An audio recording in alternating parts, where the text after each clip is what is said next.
ಮತ್ತು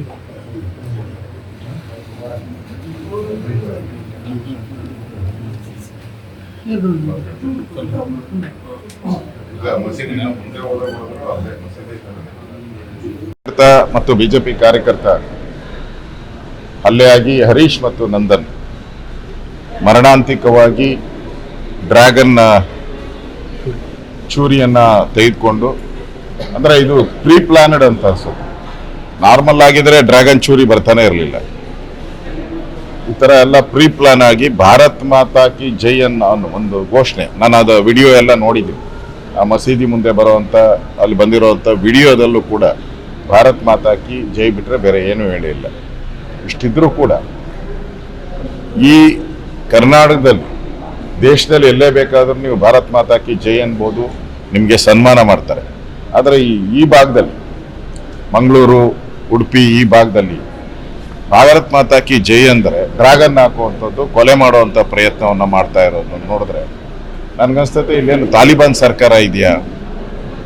ಹೇಳೋರು ಕೇಳೋರು ಯಾರು ಇಲ್ವಾ ಇಲ್ಲಿ? ಮತ್ತೆ ಸಿದ್ದರಾಮಯ್ಯನವರು ಬಂದ ಮೇಲೆ ಅಂತೂ ಅವರೊಂಥರ ಟಿಪ್ಪು ಮೈ ಮೇಲೆ ಬಂದಂಗೆ ಆಡ್ತಾರೆ. ಅವರ ಮೈ ಮೇಲೆ ಟಿಪ್ಪು ಬಂದಂಗೆ ಆಟ ಆಡ್ತಾ ಇದ್ದಾರೆ. ಅವ್ರ ನಡವಳಿಕೆಗಳು ಎಲ್ಲನೂ ಕೂಡ ಹಂಗೆ ನಡೀತಾ ಇದೆ.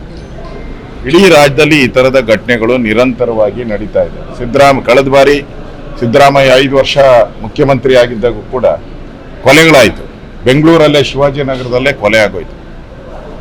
ಈ ತರ ಸುಮಾರು 30-40 ಮೇಲೆ ಕೊಲೆಗಳಾಗಿದ್ದನ್ನ ನೋಡ್ತಾ ಇದ್ದೀವಿ. ಮತ್ತೆ ಸಿದ್ದರಾಮಯ್ಯನವರು ಬಂದಿದ್ದಾರೆ, ಮತ್ತೆ ಕೊಲೆಗಳ ರಾಜ್ಯ ಆಗ್ತಾ ಇದೆ.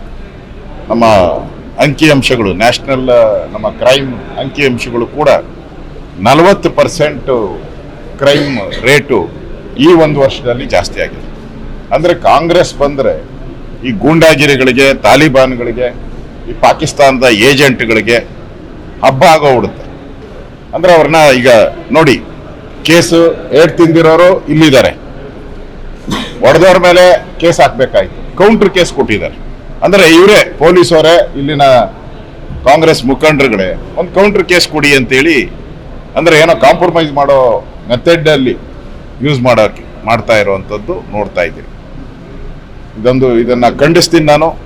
ಈ ತರ ಹಿಂದೂ ಕಾರ್ಯಕರ್ತರ ಮೇಲೆ ಹಲ್ಲೆ ಆಗೋದನ್ನ ಯಾವುದೇ ಕಾರಣಕ್ಕೂ ಸಹಿಸಲ್ಲ. ಎನಿ ಕಾಸ್ಟ್ ಇದಕ್ಕೆ ಕಾಂಗ್ರೆಸ್ ಅವರು ಬೆಲೆ ತೆರಲೇಬೇಕಾಗ್ತದೆ, ಸರ್ಕಾರ ಬೆಲೆ ತೆರಬೇಕಾಗ್ತದೆ.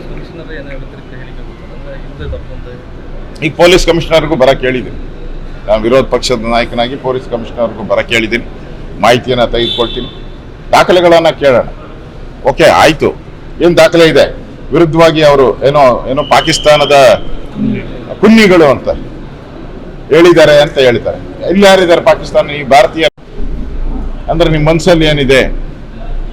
ಒಳಗಡೆ ಒಂದು ಹೊರಗಡೆ ಒಂದಾಗರೆ ಕಾಂಗ್ರೆಸ್ ಅವರು ಇಡೀ ರಾಜ್ಯದಲ್ಲಿ ಜೈ ಶ್ರೀರಾಮ್ ಅಂದ್ರೆ ಹೊಡೆಯುವಂಥದ್ದು, ಭಾರತ್ ಮಾತಾ ಕಿ ಜೈ ಅಂತ ಅಂದ್ರೆ ಹೊಡೆಯುವಂಥದ್ದು, ವಿಧಾನಸೌಧದಲ್ಲೇ ಪಾಕಿಸ್ತಾನ ಜಿಂದಾಬಾದ್ ಅಂದ್ರೆ ಅವ್ರಿಗೆಲ್ಲ ಬಿರಿಯಾನಿ ಕೊಟ್ಟು ಬೇಲ್ ಕೊಟ್ಟು ಆಚೆ ಕಳಿಸಿದ್ದೀರಾ. ಇದು ಕರ್ನಾಟಕದಲ್ಲಿ ಕಾನೂನು ಸುವ್ಯವಸ್ಥೆ ಪೂರ್ತಿ ಕುಸಿದೋಗಿದೆ. ಇಲ್ಲಿ ಯಾರು ಗೃಹ ಸಚಿವರು ಅರ್ಥನೇ ಆಗ್ತಾ ಇಲ್ಲ. ಗೃಹ ಸಚಿವರು ಯಾರು ಅನ್ನೋದೇ ಅರ್ಥ ಆಗ್ತಾ ಇಲ್ಲ. ಈ ತರ ಕೇಸ್ ಬಂದ್ರೆ ಕೌಂಟರ್ ಕೇಸ್ ಕೊಡಕ್ಕೆ ನೀವೇ ಪೊಲೀಸವರೇ ಹೇಳ್ತೀರಾ ಅಂತ ಹೇಳಿದ್ರೆ ಇಲ್ಲಿ ರಾಜ್ಯದಲ್ಲಿ ಕಾನೂನು ಎಲ್ಲಿದೆ? ಅದರಿಂದ ಬಿಜೆಪಿ ಯಾವುದೇ ಕಾರಣಕ್ಕೂ ಇದನ್ನ ಬಿಡಲ್ಲ. ವಿಧಾನಸಭೆಯಲ್ಲೂ ಕೂಡ ಇದರ ಪ್ರತಿಧ್ವನಿ ಮಾಡ್ತೀರಿ. ತಪ್ಪಿತಸ್ಥರಿಗೆ ಶಿಕ್ಷೆ ಆಗಬೇಕು. ಈ ತರ ತಾಲಿಬಾನ್ ಸರ್ಕಾರ ನಡೆಸುವಂಥದ್ದಕ್ಕೆ ಯಾವುದೇ ಕಾರಣಕ್ಕೂ ನಾವು ಬಿಡಲ್ಲ. ಆ ಒಂದು ಎಚ್ಚರಿಕೆಯನ್ನು ಕೂಡ ಈ ಕಾಂಗ್ರೆಸ್ ಸರ್ಕಾರಕ್ಕೆ ನಾನು ಕೊಡ್ತಾ ಇದ್ದೀನಿ. ನಾನು ಜಿಲ್ಲಾಧಿಕಾರಿಗಳ ಜೊತೆ ಮಾತಾಡ್ತೀನಿ. ಈಗ ಜಿಲ್ಲಾಧಿಕಾರಿಗಳ ಜೊತೆ ಮಾತಾಡಿ ಪರಿಹಾರದ ಏನು ಮಾಡ್ಬೋದು ಅದನ್ನ ಚರ್ಚೆ ಮಾಡ್ತೀನಿ ಜಿಲ್ಲಾಧಿಕಾರಿ.